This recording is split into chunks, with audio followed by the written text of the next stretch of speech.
नमस्कार दोस्तों, एएसएससी प्रिपरेशन के यूट्यूब चैनल से स्वागत है।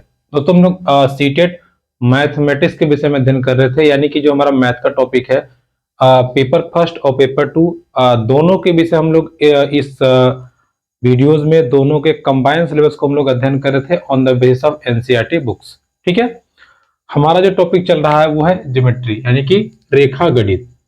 देखिए, रेखा गणित का जो आप चैप्टर कहें तो बहुत बड़े बड़े हैं, इसका सिलेबस बहुत ब्रॉड है, लेकिन हमारी किताब में या आप कह सकते हो कि सीटेट का जो सिलेबस है इसमें बहुत सटीकता के साथ साथ जो चीजें दी है उनको हम लोग डिस्कस कर रहे हैं और उसी के संबंधित ये दूसरा वीडियो है।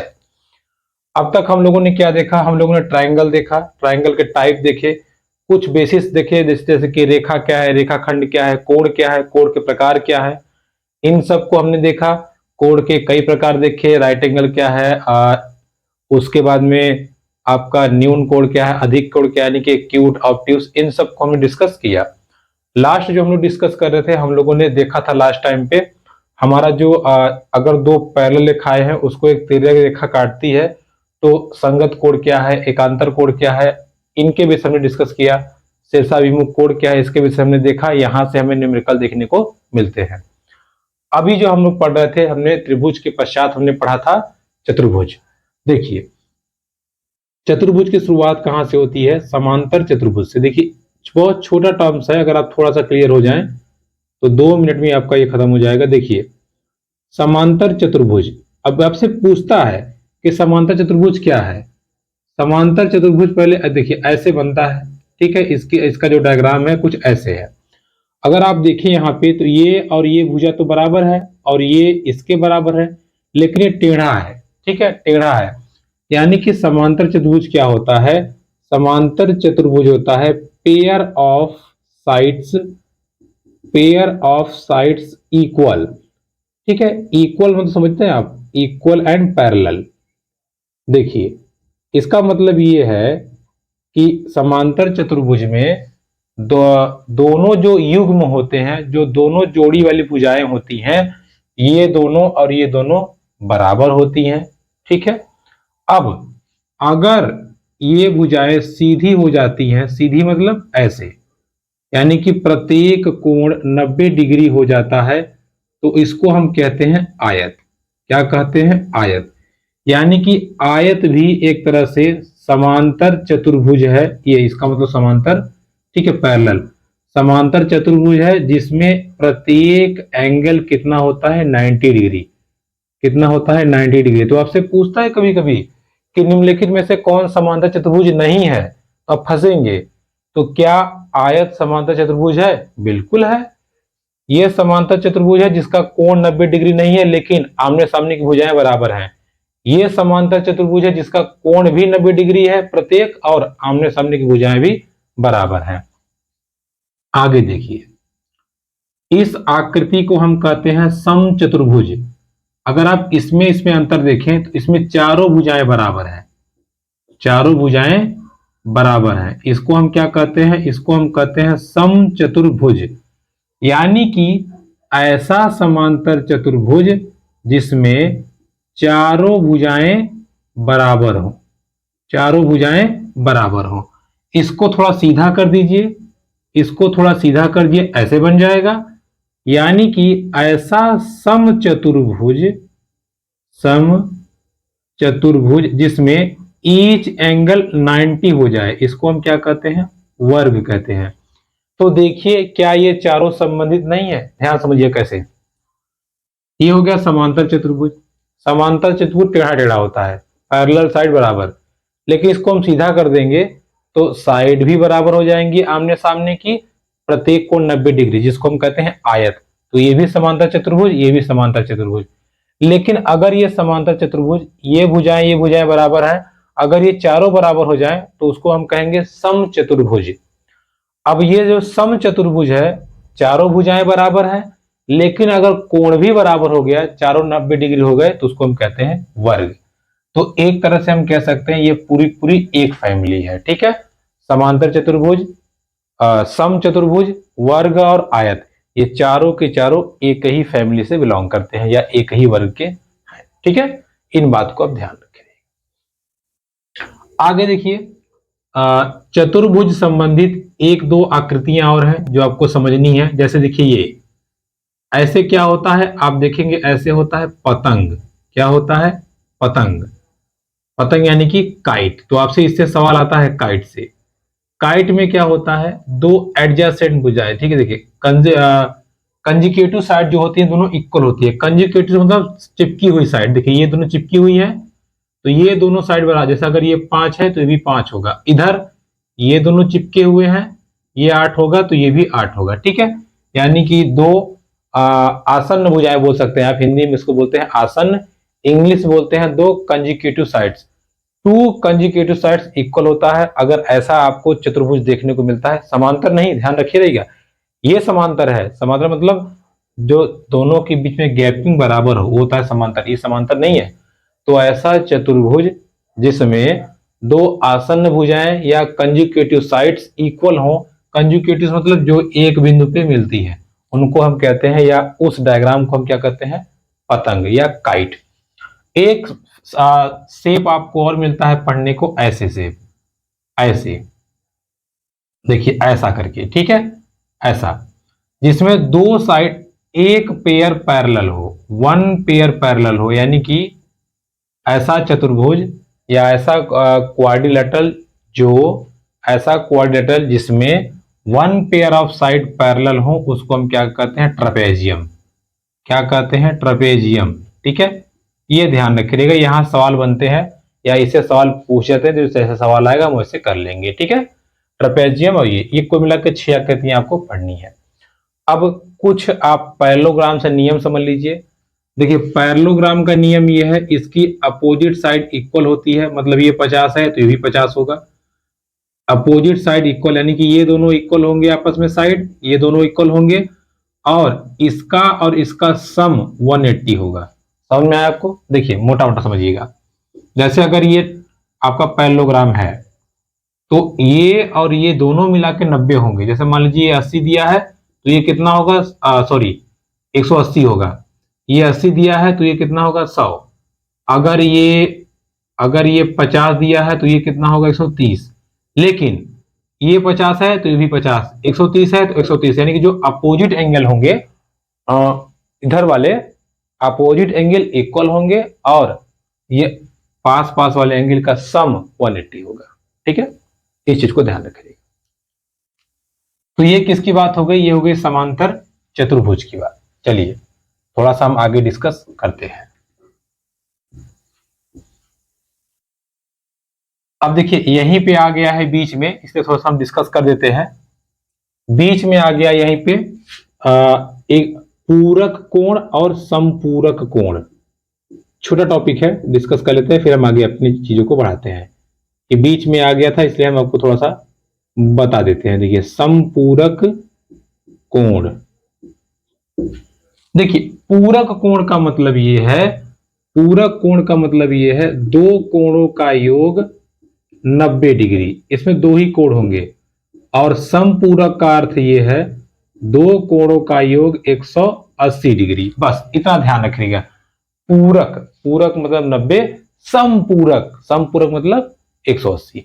जैसे आपसे सवाल पूछता है एग्जाम में कि 50 का पूरक कोण बताइए, 50 का पूरक कोण। अच्छा बताइए, दो मिला के 90 होना चाहिए, एक 50 है तो दूसरा कितना होगा, 40। सिंपल आंसर आ गया। अगर यही पूछा होता 50 का समपूरक कोण बताइए, 50 का समपूरक कोण बताइए, तो आप सीधा बोल सकते थे 50 अगर है तो दूसरा वाला कितना होगा, 130। दोनों मिला देंगे कितना हो जाएगा, 180। सिंपल है, कोई दिक्कत नहीं होनी चाहिए, ठीक है। चलिए, लेकिन आजकल ऐसे सवाल नहीं पूछता। जैसे ये तो सवाल सिंपल हो गया, हमने कह दिया 80 का पूरक बताइए, तो आप कहेंगे पूरक मतलब 90, एक 80 है तो दूसरा वाला 10 होगा, 10 और 80 90 हो गया। 20 का पूरक बताइए, तो आप कहेंगे 20 और 70 हो गया। हमने कहा 120 का समपूरक बताइए, तो 120 में कितना चाहिए, 180 होने के लिए 60 जोड़ दीजिए। अगर आप इतना तेज नहीं सोच पा रहे हो, जैसे मान लीजिए दे दिया 133 का संपूरक बताइए। तो आपको क्या करना है, 180 में से 133 को घटा देना है। सिंपली आप घटा देंगे, आपका उत्तर आ जाएगा कितना, 47 डिग्री। ठीक है, तो ऐसे भी आपको सवाल पूछेगा तो आप आराम से कर सकते हैं। ठीक है, या आराम से आप कर सकते हैं, लिख सकते हैं। ठीक है, अब देखिए सवाल लेकिन आपको थोड़ा चेंज करके पूछता है। कैसे? सवाल दे देगा कि x अपने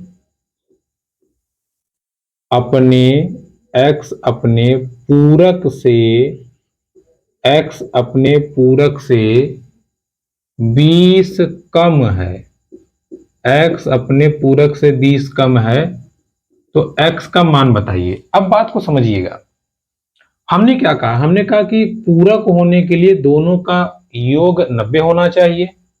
अब एक तो x है, दूसरा कह रहा है कि x अपने पूरक से 20 कम है, तो मतलब दूसरा वाला x प्लस 20 होगा। आप खुद सोचिए, अगर ये 20 कम है तो ये 20 ज्यादा होगा, यानी कि पहला एंगल x, दूसरा x प्लस 20, तो x प्लस 20 को जोड़ के हम किसके बराबर कर देंगे, 90 के। 2x बराबर 90 माइनस 20, 2x बराबर 70, x बराबर 35, और दूसरा वाला देखिए 35 प्लस ये कर दीजिए 55, तो क्या आपका उत्तर नहीं आ गया, 55 और 35 90। समझ नहीं है आपको, जरा दिमाग लगाइए। बोला था कि x अपने पूरक से 20 कम है, अच्छा मतलब वो 20 ज्यादा होगा। ये x जितना है इसमें 20 जोड़ दीजिए, तो पहला x दूसरा x प्लस 20, दोनों को हमने जोड़ दिया, हमारा उत्तर आ गया। ठीक है, ऐसे सवाल आपसे पूछता है तो इसको आप जरा ध्यान से समझे रहिएगा, ताकि आपको एग्जाम में प्रॉब्लम ना हो। ठीक है, ऐसे सवाल आपसे पूछता है और दबा दबा के पूछता है। ठीक है, चलिए, तो ये बात हो गई पूरक और संपूरक की। अभी हम लोग जब सवाल लगाएंगे तो वहां हम आपको इसको अच्छे से समझा देंगे। ठीक है, अब हम बात करते हैं प्रॉपर्टी ऑफ ट्रायंगल, यानी कि त्रिभुज के गुण।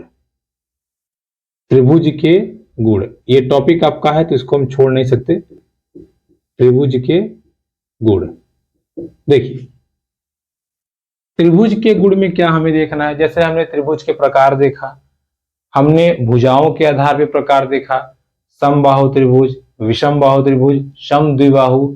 फिर हमने कोणों के आधार पर देखा, अधिक कोण, न्यून कोण, सम कोण। ठीक है, अब क्या बचा रह गया है, त्रिभुज की जो प्रॉपर्टी है। त्रिभुज की प्रॉपर्टी बहुत ज्यादा है, हमारे सिलेबस जो दिया गया है। एक आपको पूछता है एक्सटीरियर एंगल। देखिए एक्सटीरियर को हिंदी में बोलते हैं बहिष्कोण, एक्सटीरियर एंगल, ये हमको निकालने के लिए देता है, तो हम इसको समझ लेते हैं। जैसे आपके पास कोई त्रिभुज ये है, ठीक है, एक्सटीरियर एंगल ए होता है, ये आपसे कहेगा कि मान लीजिए ये है 50, ये है 40, या मान लीजिए ये है 30, ठीक है, और ये है 100, ये मान लीजिए नहीं दिया, छोड़िए। आपसे कहेगा इसकी वैल्यू बताइए। अब आप फंस गए, क्योंकि हमको तो ये पता है कि त्रिभुज का तीनों कोण होता है 180। अगर ये पूछा होता तो हम निकाल लेते, ये कहां से पूछ लिया। तो यही है बहिष्कोण, एक्सटीरियर एंगल। तो एक्सटीरियर एंगल की वैल्यू जो होती है वो बराबर होती है sum of interior, sum of interior, opposite interior, sorry, sum of opposite interior. अब ये अपोजिट क्या है, कहने का मतलब ये है, देखिए इंटीरियर एंगल तो ये भी है, लेकिन ये इसके अपोजिट नहीं है, तो इसको हम नहीं लेंगे। अपोजिट मतलब ये वाला और ये वाला, इन दोनों को सम कर देंगे, इसका उत्तर आ जाएगा, यानी कि 50 और ये 80। ठीक है, इसका सम कितना होगा, 80। समझ में आया आपको, नहीं आया होगा, चलिए एक ट्राई और करते हैं आपके लिए, समझिएगा। हमने कहा इसकी वैल्यू हमें बतानी है, ठीक है, कैसे निकालेंगे। अब अगर मान लीजिए ये 10 है, ये 20 है, मान लीजिए, जैसे इसको तो हमें लेना नहीं है, इसके अपोजिट ये दोनों है, तो 10 और 20 30, सीधा उत्तर कितना आ जाएगा, 30। ठीक है, एक्सटीरियर एंगल मतलब sum of interior angle, sum of opposite interior angle, ये हो जाएगा ट्रायंगल का पहली प्रॉपर्टी या एक्सटीरियर एंगल की थ्योरी। ठीक है, अब हम आगे बढ़ते हैं। देखिए, त्रिभुजों के गुण में सर्वांग समता। देखिए, वैसे तो ये 10th का टॉपिक है, यहां से आपको प्रूफ निकालने के लिए देता है, लेकिन आजकल ये सवाल ना होने के कारण बहुत तगड़ा पूछ रहा है कॉन्ग्रुएंसी, ठीक है, या कॉन्ग्रुएंट ट्रायंगल। अब ये कॉन्ग्रुएंट ट्रायंगल होता क्या है, बात को समझिए, मोटे मोटे समझिएगा। जैसे हम कह दें ये हाथ हमारा और ये हाथ हमारा और एक छोटे बच्चे का हाथ, दोनों में 5 उंगलियां हैं, दोनों का शेप है, उसको हम क्या कहते हैं, सर्वांग सम। ठीक है, देखिए ये दोनों समरूप है। क्या है, समरूप। हमें समरूप नहीं पढ़ना है, हमें पढ़ना है सर्वांग समता। तो हम पढ़ते हैं सर्वांग समता या समझते हैं सर्वांग समता। देखिए, अगर दो ट्रायंगल, जैसे मान लीजिए ये हो गया और ये हो गया, अगर दो ट्रायंगल देखिए, इसकी भुजा ये बराबर हो, इसके बराबर ये हो, इसके बराबर ये हो, इसके बराबर ये हो, तीनों भुजाएं बराबर हैं, यानी साइड साइड साइड, तो हम इसको क्या कहेंगे, सर्वांग सम। इसका जो डिनोशन होता है ऐसे, ठीक है, सर्वांग सम त्रिभुज है ये, ठीक है, या कॉन्ग्रुएंट ट्रायंगल है। तो कॉन्ग्रुएंट ट्रायंगल ये, अब आप सोच रहे हैं कि क्यों पढ़ा रहे हैं आप, ये आपसे पूछता है सवाल। जब कॉन्ग्रुएंट ट्रायंगल सवाल पूछेगा ना, कुछ देगा नहीं, दे देगा ये 3.5 है, ये 2.5 है, ये 6.5 है, अगर ये सर्वांग सम है तो इसको बताइए, तो आपको लगाने की जरूरत नहीं है, सीधा आप यहां से इसको रख देंगे, आंसर आ जाएगा। ठीक है, तो एस एस एस यानी कि साइड साइड साइड, भुजा भुजा भुजा, अगर तीनों भुजाएं आपस में बराबर हैं तो वो त्रिभुज क्या होगा, सर्वांग सम होगा। क्या होगा, सर्वांग सम होगा। सर्वांग सम मतलब सभी भुजाएं क्या हो, बराबर हो। ठीक है, आगे मान लीजिए त्रिभुज ऐसे बना है, त्रिभुज हमारा ऐसे बना है, ऐसे बना है, कोई दिक्कत नहीं है। देखिए, ये भुजा इसके बराबर है, ये भुजा इसके बराबर है, और मान लीजिए ये एंगल बराबर है, ये एंगल, तो देखिए साइड साइड एंगल, या S A S, S A S, ठीक है, यानी कि ये भुजा ये भुजा, ये एंगल ये एंगल, ये भुजा ये भुजा, साइड एंगल साइड। ठीक है, साइड एंगल साइड, जब दो भुजाएं बराबर हो जाएं और एक एंगल बराबर हो जाए तो हमारा थ्योरम क्या होता है, side angle side, side angle side. ठीक है, लेकिन अगर मान लीजिए आपके पास ट्रायंगल ये आ गया, देखिए सब में अंतर समझिएगा, थोड़ा थोड़ा अंतर है, ये कोण ये कोण और ये कोण बराबर है, और ये भुजा बराबर है, तो ये होगा एंगल साइड एंगल, दोनों में अंतर समझिएगा। यहां पे दो भुजाएं बराबर थी इसलिए साइड एंगल साइड, यहां पर दो एंगल बराबर हैं इसलिए एंगल एंगल साइड। ठीक है, एंगल एंगल साइड। तो आप समझ नहीं पा रहे हो क्या आप कह रहे हैं, अभी हम आपको समझाएंगे एग्जांपल से, घबराइएगा नहीं। तीनों भुजाएं बराबर हो तो कॉन्ग्रुएंट होंगे, दो भुजाएं बराबर हो तो भी कॉन्ग्रुएंट होंगे, एक एंगल बराबर हो, दो एंगल बराबर हो, एक भुजा बराबर हो, तब भी कॉन्ग्रुएंट होगा। ठीक है, तब भी क्या होगा, कॉन्ग्रुएंट होगा। इस बात को आप ध्यान रखिएगा। ठीक है, चलिए एक हमारा बचता है आरएचएस से। देखिए प्रूफ तो है नहीं, हमें सवाल लगाने से मतलब है, बस हम सवाल लगा लेंगे, आपका हो जाएगा। देखिए ये 90 डिग्री, ये 90, ये भुजा इसके बराबर, ये इसके, ये इसके इसके, तो इसको हम बोलते हैं आरएचएस, यानी कि राइट एंगल ट्राइंगल के हिसाब से ये कॉन्ग्रुएंट होगा। ठीक है, ये हो गई कॉन्ग्रुएंट की थ्योरी। एक दो ट्राइंगल और बनते हैं लेकिन उसको हमें देखने की जरूरत नहीं है, हमारा इसी में पूरा काम हो जाएगा। अगर दो ट्राइंगल बने हैं, दोनों ट्राइंगल में तीनों भुजाएं बराबर मिल गई, कॉन्ग्रुएंट हो जाएगा, हम वहां से थ्योरी उठा लेंगे। कौन सी थ्योरी उठाएंगे, इसका क्या यूज है, जब हम सवाल लगाएंगे सब देखेंगे।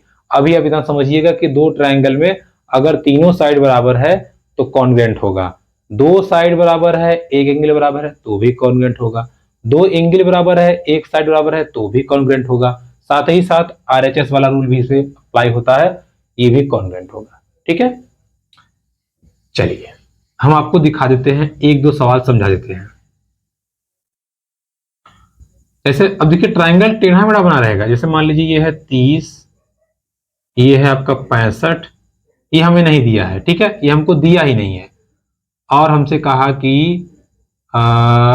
ये साइड जो है, अब मान लीजिए ये ट्रायंगल आ गया, ठीक है, ये ट्रायंगल, ये साइड इसके बराबर है, ये भी कितना है 30, और ये हमको नहीं दिया। और चलिए अब हम कह रहे हैं कि हमसे ये पूछ लिया और इसने बता दिया कि ये ट्रायंगल कॉन्ग्रेंट है। कैसे कॉन्ग्रेंट है? एस ए से, ठीक है, एस ए से ये कॉन्ग्रेंट है। हमें इसकी वैल्यू निकालनी है, आपको सवाल नहीं लगाना है, सीधा देखिए ये भुजा इसके बराबर है, ये एंगल इसके बराबर है, तो ये इसके बराबर 65 हो गया, खत्म, ठीक है। तो रेखा गणित के क्वेश्चन आसान होते हैं और देखने टफ लगते हैं। अगर आपकी थ्योरी बेस्ड है, थ्योरी मजबूत है, तो रेखा गणित आप हवा कर निकाल देंगे, इसमें लगाना भी नहीं पड़ेगा, आधा सवाल तो से निकल जाता है, ठीक है। तो इस बात को ध्यान रखिएगा, ठीक। जैसे भी सवाल आपसे पूछे आप आराम से लगा दीजिएगा।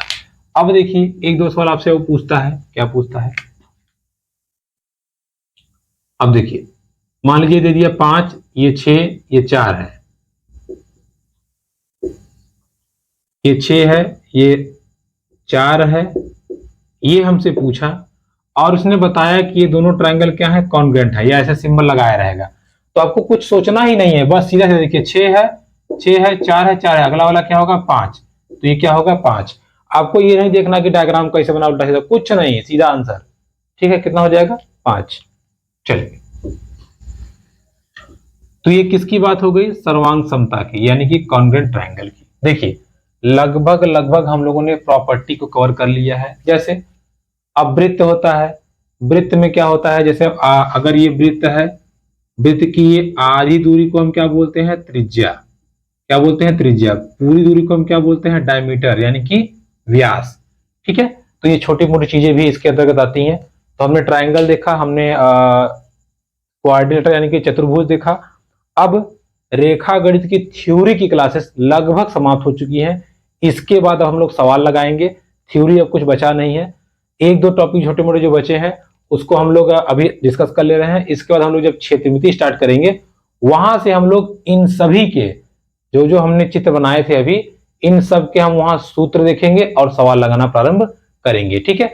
तो अब जो थोड़ा बहुत इसमें बचा है रेखा गणित का जो टॉपिक है, थ्योरेटिकल क्लास, ठीक है, हम ये नहीं कर रहे हैं कि न्यूमेरिकल, थ्योरेटिकल क्लास का जो कुछ टॉपिक बचा है उसको हम समझ लेते हैं। वो हमारा है 2D डायग्राम और 3D, ठीक है, 2D और 3D। अब ये 2D और 3D क्या समझिएगा, देखिए 2D मतलब जिसमें लेंथ और ब्रेथ हो, क्या हो, लेंथ और ब्रेथ हो, यानी कि लंबाई और चौड़ाई जिसमें हो उसको हम बोलते हैं 2D। जैसे सर्कल, सर्कल, सर्कल में क्या होता है, एक साइड, ठीक है, एक, अगर ऐसे गोला बनाए तो आप चाहे इधर टच कीजिए चाहे इधर, ठीक है, सर्कल हो गया। सेमी सर्कल हो गया, सेमी सर्कल में देखिए 2 साइड्स है, क्या है, 2 साइड्स है, एक ये प्लेन है और एक कर्व है, ये क्या हो गया, सेमी सर्कल, यानी कि 2 साइड्स। और 3 साइड्स का क्या होता है, ये तो आप जानते ही हैं, 3 साइड का क्या होता है, ट्राइंगल, यानी कि त्रिभुज, क्या होता है, ट्राइंगल यानी कि त्रिभुज। ये स्क्वायर और ये रेक्टेंगल, स्क्वायर और रेक्टेंगल, स्क्वायर और रेक्टेंगल, ठीक है, ये दोनों क्या होते हैं, 4 साइड होते हैं, 4 साइड, देखिए 4 साइड है। ये आपका क्या है, ये आपका पेंटागन है। ऐसे ही आपका हेक्सागन बनता है, ऐसे ही आपका ऑक्टागन बनता है, ठीक है, ऐसे बहुत सारी चीजें हैं, हेक्सागन, हेप्टागन, ऑक्टागन। इन सब में आप जैसे, अब ये बोर्ड क्या है, बोर्ड हमारा रेक्टेंगल है, हम यहां टच कर सकते हैं, यहां इसके पीछे नहीं कर सकते, ठीक है, हालांकि इसमें मोटाई भी है, बट अगर बाहरी फेस को देखा जाए तो ये क्या है, 2D डायग्राम। 2D डायग्राम मतलब जिसमें ऊंचाई ना हो या मोटाई ना हो। अब अगर 3D की बात करें, सेम चीज 3D की, तो 3D में देखिए क्या होता है, ये ऐसा आप देखे होंगे, आप खेलते होंगे बचपन में डाइस, देखिए ये क्या होता है, क्यूब, यानी कि घन। घन क्या होता है, 3D डायग्राम। घन के बाद में घनाभ, घन के बाद में क्या होता है, घनाभ, देखिए आप देख सकते हैं घनाभ, घ ना भ, या इसको बोलते हैं क्यूबॉइड। घनाभ के बाद में आप शंकु भी ले सकते हो, ठीक है, पूरा ठोस होता है। शंकु के बाद में आप बेलन ले सकते हो, ठीक है, क्या ले सकते हो, बेलन यानी कि सिलेंडर, सिलेंडर। और ये कोन, इसके साथ साथ आप स्फीयर ले सकते हो, इसमें मतलब गोला, ये पूरा ऐसे ठोस रहता है, ठीक है। तो 2D आकृतियां हैं, ये 3D आकृतियां हैं। देखिए 2D आकृति में ये हिस्सा जो होता है इसको हम बोलते हैं एज, एज मतलब किनारा, EDGE। और ये कोना जो होता है, कोना, इसको हम बोलते हैं वर्टेक्स, क्या बोलते हैं, वर्टेक्स। और जो सामने का चीज होता है इसको हम बोलते हैं फेस, क्या बोलते हैं, फेस, क्या बोलते हैं, फेस। अगर हम नॉर्मली हम बात करें एक क्यूब की, या नॉर्मली हम बात करें एक क्यूबॉइड की, तो उसमें 6 फेस होते हैं, 12 एज होते हैं और 8 वर्टेक्स होते हैं। यानी कि क्यूबॉइड में या क्यूब में 6 फेस आपको कैसे होते हैं, देखिए आपको हम समझाते हैं, देखिएगा। देखिए ये क्यूबॉइड जैसा है, फेस मतलब ये हिस्सा, देखिए 1 2 3 4 5 6, तो ये 6 फेस होते हैं, ठीक है। अब 12 एजेज, एज मतलब ये हिस्सा, ये वाला हिस्सा, देखिए 1 2 3 4, फिर ऐसे यहाँ 5 6 7 8, फिर यहाँ 4 है 12, ठीक है। 12 इसके किनारे होते हैं, किनारा, ठीक है, किनारा, 12 किनारे होते हैं। और वैसे ही इसके 8 वर्टेक्स, वर्टेक्स मतलब कोना, देखिए एक कोना यहाँ है, एक यहाँ, 2 हो गया, 3 4 5 6 7 8, ठीक है। तो ये हो गया क्यूबॉइड।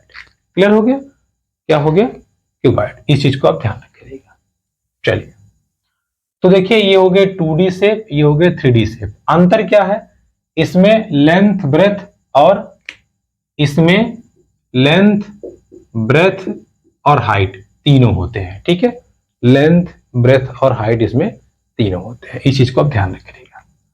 चलिए, तो दोस्तों ये थी हमारी थ्योरी की क्लास, जो हमने लगभग कंप्लीट कर ली है। अब इसके बाद हमारा अगला जो टॉपिक चलेगा वो मेंसुरेशन यानी कि क्षेत्रमिति चलेगा। और उसमें हम लोग जो भी है आपका ट्रायंगल है, वर्ग है, आयत है, उससे बनने वाले प्रश्नों को देखेंगे तथा उनके फॉर्मूलों को भी हम समझेंगे। तो वीडियो पसंद है तो please like comment share subscribe channel. धन्यवाद।